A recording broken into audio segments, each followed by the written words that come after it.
在开始今天的睡不着可以听的系列的第二部影片呢，想要先介绍一个单词。各位都知道这本书叫做 Hatchet，就是斧头的意思。那想这边跟大家分享一个片语，关于 Hatchet 这个字。好，Hatchet 就是如果你打一个片语呢，叫做 Bury the hatchet。那在我显示它的意思之前，各位可以猜猜看，或者是练习朗读看看 "bury the hatchet" 是什么意思？"bury" 呢就是埋东西在土里嘛，对不对？"hatchet" 就是斧头，所以把斧头埋起来，你觉得会是什么意思 ？OK， 答案揭晓，就是言归于好，就 stop an argument and become friends again。OK， 那或许你可以联想说，为什么 bury the hatchet 会有这个意思呢？bury 就是埋，也就是可能忘掉。OK，hatchet 把它想成是武器、利器，把这个攻击性的东西呢，把它忘掉，就是和好。OK，bury the hatchet means you become friends with your previous enemy。OK，more or less。所以这就是片语有关于 hatchet 这个单词。那我们来继续念吧。Right，应该是到 Ch.3。Ch.3, page 26. Going to die, Brian thought. Going to die. Gonna die, gonna die. His whole brain screamed it in the sudden silence. Gonna die. He wiped his mouth with the back of his arm and held the nose down. The plane went into a glide, a very fast glide that ate altitude, and suddenly there weren't any lakes. All he'd seen since they started flying over the forest was lakes, and now they were gone. Out in front, far away at the horizon, he could see lots of them, off to the right and left more of them, glittering blue in the late afternoon sun.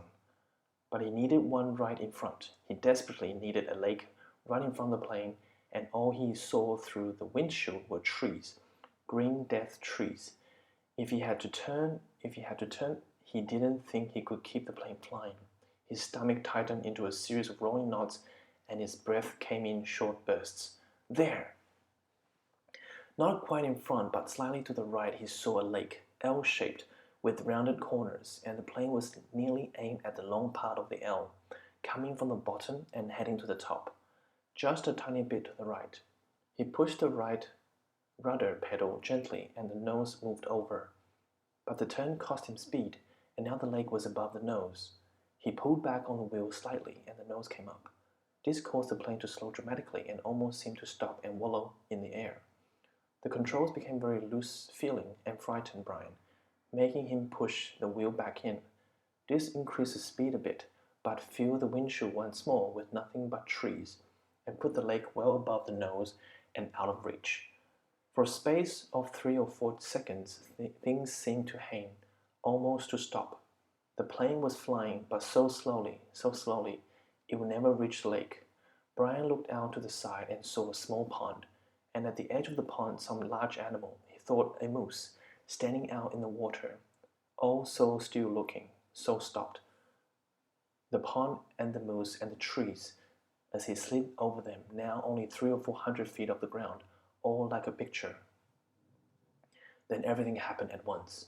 Trees suddenly took on detail, filled his whole field of vision with green, and he knew he would hit and would die. But his luck held, and just as he was to hit, he came into an open lane, a channel of fallen trees, a wide place leading to the lake. The plane, committed now to landing, to crashing, fell into the wide place like a stone, and Brian eased back on the wheel and braced himself for the crash. But there was a tiny bit of speed left, and when he pulled on the wheel, the nose came up, and he saw in front the blue of the lake, and at that instant the plane hit the trees. There was a great wrenching as the wings caught the pines at the side of the clearing and broke back, ripping back just outside the main braces. Dust and dirt blew off the floor into his face so hard he thought there must have been some kind of explosion. He was momentarily blinded and slammed forward in the seat, smashing his head on the wheel. Then a wild crashing sound, ripping of metal, and the plane rolled to the right and blew through the trees, out over the water and down to the slam into the lake. Skip once on water as hard as concrete, water that tore the windshield out and shattered the side windows, water that drove him back into the seat. Somebody was screaming as the plane drove down into the river. Someone screamed tight, animal screams of fear and pain, and he did not know that it was his sound, that he roared against the water that took him and the plane still deeper down in the water. He saw nothing but sands blue, cold blue-green, and he racked at the seatbelt catch, tore his nails loose on one hand, and ripped at it until it released, and somehow the water trying to kill him, to end him. Somehow he pulled himself out of the shattered front window and clawed up into the blue, felt something hold him back, felt his windbreaker tear, and he was free, tearing free, ripping free. But so far to the surface, and his lungs could not do this thing, could not hold and were through, and he sucked water, took a great pool of water that would finally win, finally take him, and his head broke into light, and he vomited and swam, pulling without knowing what he was doing, without knowing anything, pulling until his hands caught at weeds and muck, pulling and screaming until his hands caught at last in grass and brush, and he felt his chest on land, felt his face in the coarse blades of grass, and he stopped. Everything stopped. A color came that he had never seen before, a color that exploded in his mind with the pain, and he was gone from it all, spiraling out into the world, spiraling out into nothing.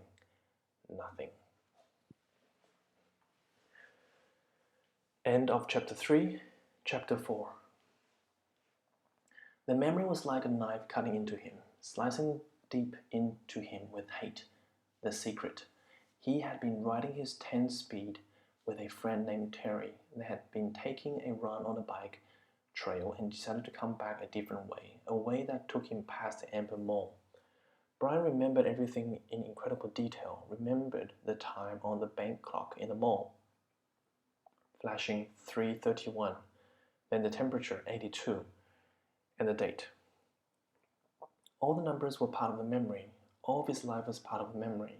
Terry had just turned to smile at him about something, and Brian looked over Terry's head and saw her. His mother. She was sitting in a station wagon, a strange wagon. He saw her and she did not see him. Brian was going to wave or call out, but something stopped him. There was a man in the car. Short, blonde hair the man had, wearing some kind of white pullover tennis shirt. Brian saw this and more, saw the secret and saw more later. But the memory came in pieces, came in scenes like this. Terry smiling. Brian looking over his head to see the station wagon and his mother sitting with the man. The time and temperature clock, the front wheel of his bike, the short blonde hair of the man, the white shirt of the man. The hot hate slices of the memory were intact. The secret. Brian opened his eyes and screamed. For seconds he did not know where he was, only that the crash was still happening and he was going to die. And he screamed until his breath was gone. Then silence, filled with sobs as he pulled in air, half crying. How could it be so quiet? Moments ago there was nothing but noise, crashing and tearing, screaming. Now quiet. Some birds were singing. How could birds be singing? His legs felt wet and he raised up on his hands and looked back at them. They were in the lake. Strange. They went down into the water. He tried to move, but pain hammered into him and made his breath shorten into gasps, and he stopped, his legs still in the water. Pain. Memory. He turned again and the sun came across the water. Late sun cut into his eyes and made him turn away. It was over then. The crash. He was alive. The crash is over and I'm alive, he thought. Then his eyes closed and he lowered his head for minutes that seemed longer. When he opened them again, it was evening and some of the sharp pain had abated. They were mainly dull aches, and the crash came back to him fully. Into the trees and out onto the lake, the plane had crashed and sunk in the lake, and he had somehow pulled free. He raised himself and crawled out of the water, grunting with the pain of movement. His legs were on fire, and his forehead felt as if somebody had been pounding on it with a hammer, but he could move. He pulled his legs out of the lake and crawled on his hands and knees until he was away from the wet, soft shore and near a small stand of brush of some kind. Then he went down, only this time to rest, to save something of himself. He lay on his side and put up his head on his arm and closed his eyes because that was all he could do now, all he could think of being able to do. He closed his eyes and slept, dreamless, deep, and down. There was almost no light when he opened his eyes again. The darkness of the night was thick, and for a moment he began to panic again. To see, he thought, to see is everything, and he could not see. But he turned his head without moving his body and saw that across the lake the sky was a light gray, that the sun was starting to come up, and he remembered that it had been evening when he went to sleep. Must be morning now, he mumbled it, almost in a hoarse whisper, as the thickness of sleep left him. The world came back. He was still in pain, all over pain. His legs were cramped and drawn up, tight and aching, and his back hurt when he tried to move. Worse was a keening throb in his head that pulsed with every beat of his heart. It seemed that the whole crash had happened to his head. He rolled on his back and felt his sides and his legs, moving things slowly. He rubbed his arms. Nothing seemed to be shattered or even sprained all that badly. When he was 9, he had plowed his small dirt bike into a parked car and broke his ankle, had to wear cast for 8 weeks, and there was nothing now like that. Nothing broken, just battered around a bit. His forehead felt massively swollen to the touch, almost like a mound out over his eyes, and it was so tender that when his fingers grazed it, he nearly cried. But there was nothing he could do about it, and, like the rest of him, it seemed to be bruised more than broken. I'm alive, he thought. I'm alive. It could have been different. There could have been death. I could have been done. Like the pilot, he thought suddenly. The pilot in the plane, down into the water, down into the blue water, strapped in the seat. He sat up, or tried to. The first time he fell back. But on the second attempt, grunting with the effort, he managed to come to a sitting position and scrunched sideways until his back was against a small tree where he sat facing the lake, watching the sky get lighter and lighter with the coming dawn. His clothes were wet and clammy, and there was a faint chill. He pulled the torn remnants of his windbreaker, pieces really, around his shoulders and tried to hold heat his body could find. He could not think, could not make thought patterns work right. Things seemed to go back and forth between reality and imagination, except that it was all reality. 1 second he seemed only to have imagined that there was a plane crash, that he had fallen out of the sinking plane and swum to shore, that it had all happened to some other person or in a movie playing in his mind. Then he would feel his clothes wet and cold, and his forehead would slash a pain through his thoughts, and he would know it was real, and it had really happened. But all in a haze world. So he sat and stared at the lake, felt the pain come and go in waves, and watched the sun come over the end of the lake. It took an hour, perhaps 2. He could not measure time yet and didn't care for the sun to get halfway up. When it came some warmth, small bits of it at first, and with the heat came clouds of insects, thick swarming hordes of mosquitoes that flocked to his body, made a living coat on his exposed skin, clogged his nostrils when he inhaled, poured into his mouth when he opened it to take a breath. It was not possibly believable, not this. He had come through the crash, but the insects were not possible. He coughed them up, spat them out, sneezed them out, closed his eyes and kept brushing his face, slapping and crushing them by the dozens, by the hundreds. But as soon as he cleared a place, as soon as he killed them, more came, thick, whining, buzzing masses of them. Mosquitoes and some small black flies he had never seen before, all biting, chewing, taking from him. In moments his eyes were swollen shut and his face puffy and round to match his battered forehead. He pulled the torn pieces of his windbreaker off his head and tried to shelter in it, but the jacket was full of ribs and didn't work. In desperation, he pulled his t-shirt up to cover his face, but that exposed the skin of his lower back, and the mosquitoes and flies attacked the new soft flesh of his back so viciously that he pulled the shirt down. In the end, he sat with the windbreaker pulled up, brushed with his hands and took it, almost crying in frustration and agony.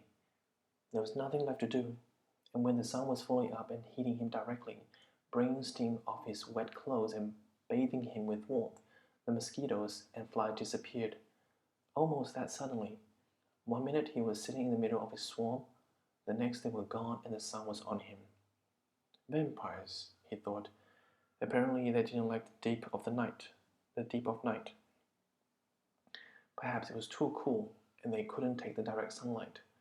By that great time in the morning, when it began to get warm and before the sun was full up and hot, he couldn't believe them. Never, in all the reading in the movies he had watched on television about the outdoors, never once had they mentioned the mosquitoes or flies. All they ever showed on the naturalist shows was beautiful serene old animals jumping around having a good time. Nobody ever mentioned mosquitoes and flies. He pulled himself up to stand against a tree and stretched, bringing new aches and pains.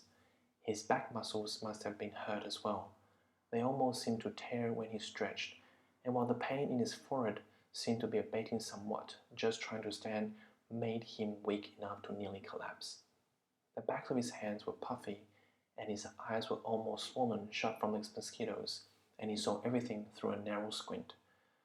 Not that there was much to see, he thought, scratching the bites. In front of him lay the lake, blue and deep. He had a sudden picture of the plane, sunk in the lake, down and down in the blue, with the pilot's body still strapped in the seat, his hair waving. He shook his head, more pain. That wasn't something to think about. He looked at his surroundings again. The lake stretched out slightly below him. He was at the base of the L, looking up the long part with the short part out to his right.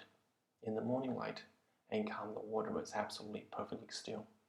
He could see the reflections of the trees at the other end of the lake. Upside down in the water, they seemed almost like another forest, an upside-down forest to match the real one. As he watched a large bird, he thought it looked like a crow, but it seemed larger, flew from the top. Real forest, and the reflection bird matched it, both flying out over the water. Everything was green, so green it went into him. The forest was largely made up of pines and spruce, with stands of some low brush smeared here and there, and thick grass and some other kind of very small brush all over. He couldn't identify most of it, except the evergreens and some leafy trees he thought might be aspen. He had seen pictures of aspens in the mountains on television. The country around the lake was moderately hilly, but the hills were small, almost hummocks, and there were very few rocks except to his left. There lay a rocky ridge that stuck out overlooking the lake, about 20 feet high. If the plane had come down a little to the left, it would have hit the rocks and never made the lake. He would have been smashed, destroyed. The word came. I would have been destroyed and torn and smashed, driven into the rocks and destroyed. Luck, he thought. I have luck. I had good luck there. But he knew that was wrong. If he had had good luck, his parents wouldn't have divorced because of the secret, and he wouldn't have been flying with a pilot who had a heart attack, and he wouldn't be here where he had to have good luck to keep from being destroyed. If you keep walking back from good luck, he thought, you'll come to bad luck. He shook his head again, wincing. Another thing not to think about. The rocky ridge was rounded, and it seemed to be of some kind of sandstone with bits of darker stone layered and stuck into it. Directly across the lake from it, at the inside corner of the L, was a mound of sticks and mud rising up out of the water a good 8 or 10 feet. At first, Brian couldn't place it, but knew what it was, had seen it in films. Then a small brown head popped to the surface of the water near the mound and began swimming off down the short leg of the L, leaving a V of ripples behind, and he remembered where he'd seen it. It was a beaver house, called a beaver lodge in a special he'd seen on the public channel. A fish jumped, not a large fish, but he made a big splash near the beaver, and as if by a signal there were suddenly little splops all over the sides of the lake, along the shore, as fish began jumping, hundreds of them jumping and slapping the water. Brian watched them for a time, still in the half-daze, still not thinking well. The scenery was very pretty, he thought, and there were new things to look at, but it was all a green and blue blur, and he was used to the grey and black of the city, the sounds of the city, traffic, people talking, sounds all the time, the hum and whine of the city. Here, at first, it was silent, or he thought it was silent, but when he started to listen, really listen, he heard thousands of things, hisses and blurks, small sounds, birds singing, hum of insects, splashes from the fish jumping. There was great noise here, but a noise he did not know, and the colors were new to him.